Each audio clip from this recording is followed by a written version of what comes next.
Thank you so much, Linnea. Good information there. Next on WJTV 12 at noon, we have Dr. Quinn stopping by to talk about what could happen if your child isn't immunized for school. Thanks for watching WJTV 12.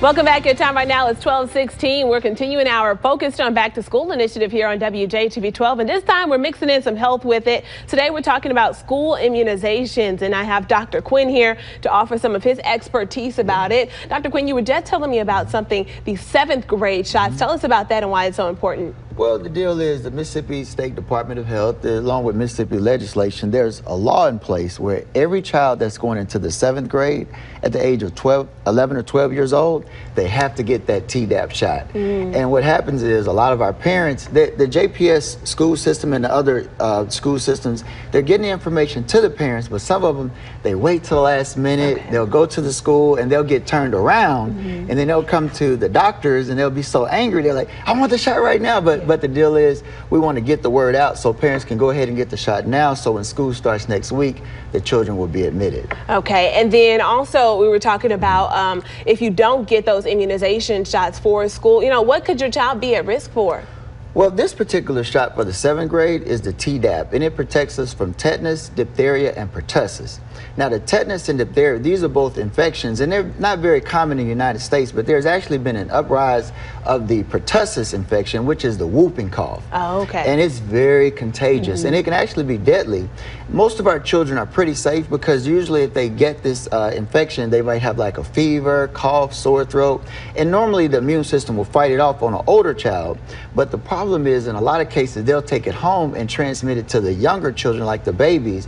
And this is where the danger kicks in, because there have been a lot of deaths of little babies that have gotten this infection. And, if we get everybody vaccinated, then we won't pass it on to others. Yes. So vaccinations, they are a very controversial topic right now. You have a lot of parents who don't want to get their child vaccinated because of things that they feel like may happen or what could cause other issues. Tell me about that. What's your opinion on that? Do these harm you? I mean, that's a big debate in the scientific community. There's been a lot of research. There was a researcher back, a gastroenterologist, pediatrician, and he came up with a conclusion that the vaccines cause autism. And that's the big debate right now. But there have been so many studies since then that have disproven his study. Even the people that were on the study rebutted their results after doing additional studies. The latest up to date is vaccinations do not cause autism. But the deal with research is everything is the probability, meaning that the research comes up with a conclusion. And the current situation is some research has said that there may be a link, but there's so much research that says there's not a link.